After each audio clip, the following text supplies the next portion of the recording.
Bueno, este es el tercer video en esta serie de embriología en el cual vamos a terminar lo que es la formación general del embrión y vamos a ver la formación del disco trilaminar para pasar a la formación de sistemas.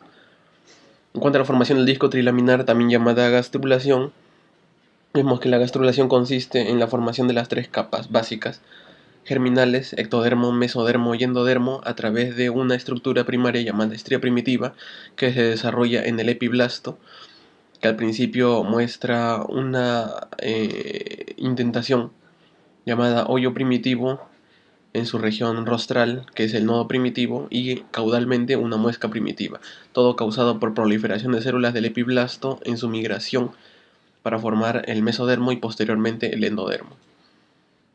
Aquí vemos un corte de un embrión a nivel de la cavidad amniótica, que es esta cavidad de color azul. Vemos acá lo que es esta estructura, la estría primitiva, el nodo primitivo, el hoyo primitivo o la fosita primitiva y la estría o muesca primitiva. Todo esto es causado por una corriente de células que migran, atraviesan la membrana basal, van al espacio que hay entre el epi y el hipoblasto y se extienden a varias regiones del embrión, salvo en estas dos placas de acá, placa procordal y placa cloacal, la cual tienen una adhesión celular muy fuerte entre epi e hipoblasto y no van a poder migrar las células del mesodermo en esa región. Pero sí, rostrar a la placa procordal tenemos la región cardiogénica en la cual determina la formación del futuro corazón. Ahora vamos a ver cómo es que se origina el notocordio en general a partir de la estría primitiva. Pero primero veamos la regulación genética.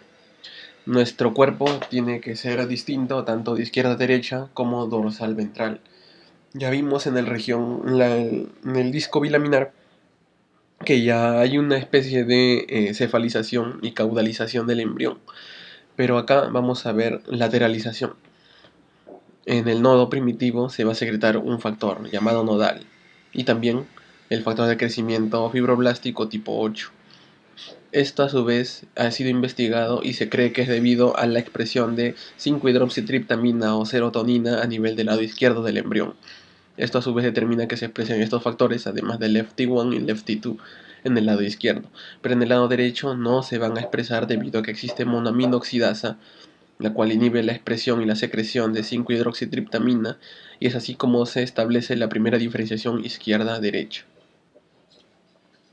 Ahora, en la diferenciación ventral-dorsal, ya hemos visto que en el embrión bilaminar se secretan una serie de factores, incluyendo Cerberus, el cual determina que haya una región cefálica diferenciada de una caudal, pero en el endodermo ventral anterior, que es más conocido en ratones que en humanos, se van a secretar otros factores, principalmente factores de transcripción, que van a diferenciar más la región cefálica durante la tercera semana.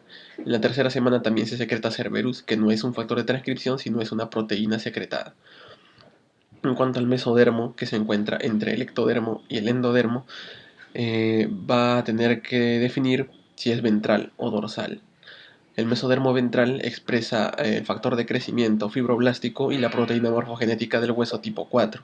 Si fuera así, todo el mesodermo expresarían este par de proteínas y se ventralizaría. Pero la ventralización solamente cuenta para la formación de mesodermo intermedio y mesodermo lateral. Pero como sabemos, también existe el mesodermo paraxial y el notocordio. Así que estos dos son determinados gracias a la dorsalización del mesodermo. Hacia la región rostral, el mesodermo se dorsaliza gracias a la expresión en el nodo de Guscott, el cual determina a su vez la expresión de cordina.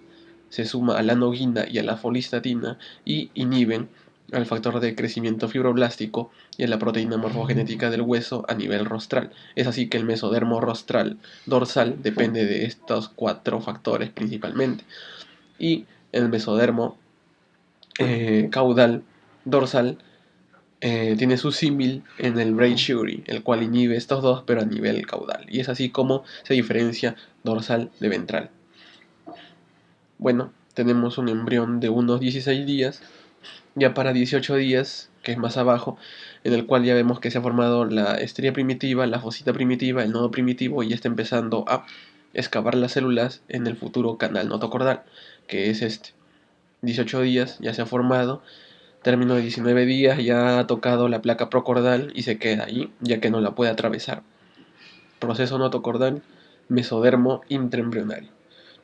La placa neural se forma a la par que el proceso notocordal, dado que se expresan ya genes que van a determinar que ni bien crezca el notocordio o el proceso notocordal primero, se va a diferenciar las células del ectodermo en futuras células neurales.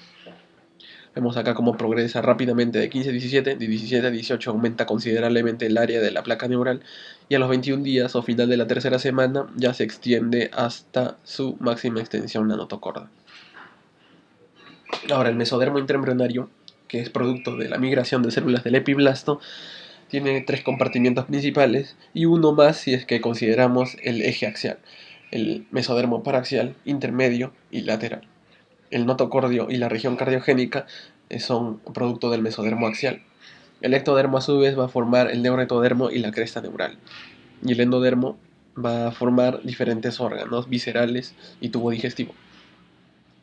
El mesodermo intraembrionario va a formarse debido a que la migración de células del epiblasto hacia la región intermedia entre epiblasto y hipoblasto necesita de romper su membrana basal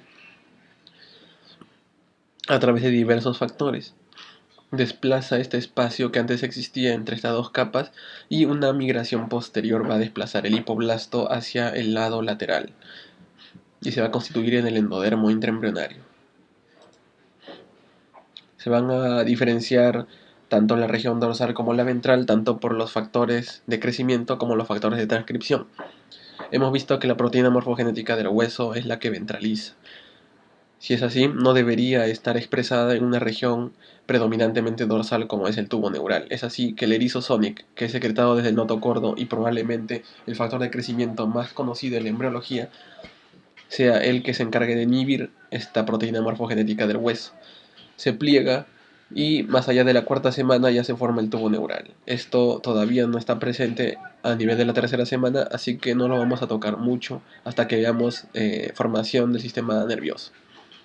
Factores de transcripción se diferencian tanto ventrales como dorsales, ventrales PAX6, dorsales PAX3 y PAX7.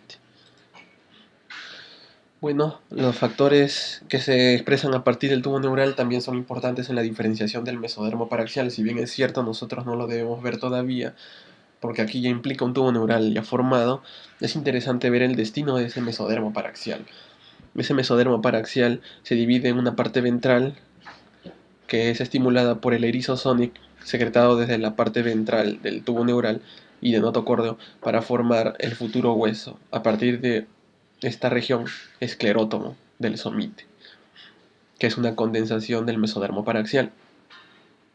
A su vez, la región dorsal del somite va a formar lo que es el dermomiótomo, al centro del dermótomo, a los costados los miótomos, por factores secretados de la región dorsal del tubo neural. A su vez, la región más dorsal del dermomiótomo va a formar los músculos epaxiales, que son los músculos de la espalda. En cambio, la región más ventral del dermomiótomo va a formar los músculos hipaxiales o los músculos de los miembros y de la pared corporal, rectos abdominales, dorsal ancho, entre otros. La proteína morfogenética del hueso va a determinar la ventralización de esta porción del dermomiótomo. Es así que el mesodermo intraembrionario, de acuerdo a las capas concéntricas que tiene, va a formar diversos sistemas. El notocordio, mesodermo paraxial, el mesodermo intermedio que va a formar el sistema urinario, el mesodermo lateral o de la placa lateral, lateral plate, que va a formar tanto las cavidades como las capas del peritoneo y de la pleura, y el mesodermo extraembrionario, que también va a ser influenciado por el intraembrionario. Ahora tenemos un embrión acá de 18 días, ya se ha formado la fosita primitiva, ya ha llegado a su límite el canal procordal, notocordal. Se van a formar soluciones de continuidad que van a terminar por coalescer y eliminar el piso del conducto notocordal, y así se va a formar una placa notocordal. Esta placa notocordal va a cerrarse por plegamiento y va a formar el notocordio. El notocordio A su vez va a determinar que se expresen factores que diferencien el mesodermo tanto en intermedio como en lateral y el paraxial propiamente dicho, que se va a condensar de somitómeros a somites. Aquí vemos un embrión, 18-19 días, ya se ha formado el notocordio. Al expresar SONIC y otros factores van a determinar que se forme una placa neural, que va a cerrarse gradualmente, pero no en la tercera semana, todavía no. Y conjuntamente con esto se van a formar los primeros pares de somitas, que son la condensación del mesodermo paraxial, y sirven para contar cuánto es los días que debería tener un embrión. 20 días, 21 días. En cada día aumenta el número de somitas por 3 hasta formarse un número de 40-42, y al final se reabsorben los de la región caudal, quedándose con 35 aproximadamente. Bueno, esta es la región de la placa neural. Vamos a ver cómo se cierra. Esto lo vamos a ver con más detalle en la formación del sistema nervioso, pero quiero que se fijen en que en la tercera semana, aun cuando no está completamente cerrado el surco neural, vamos a ver ya las células de la cresta neural, futuro origen tanto de los ganglios de la raíz dorsal como de las células pigmentarias y de las células de la médula suprarrenal. En cuanto a la vasculogénesis, tenemos dos orígenes, una a nivel del mesodermo extraembrionario y una a nivel del mesodermo intraembrionario. Básicamente los mecanismos son los mismos. Los mecanismos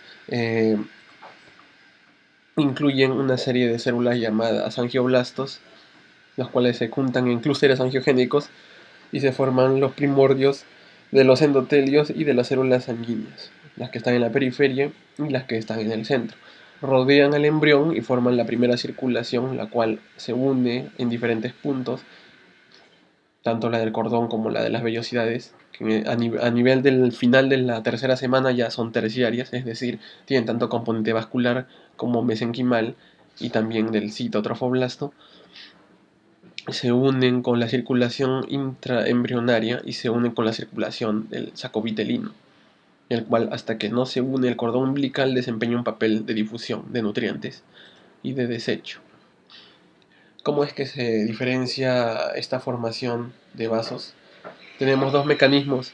Un mecanismo que es la vasculogénesis, que es la formación de vasos sanguíneos de novo, y otro mecanismo que es la angiogénesis, que es la formación de vasos sanguíneos a partir de otros vasos sanguíneos ya formados.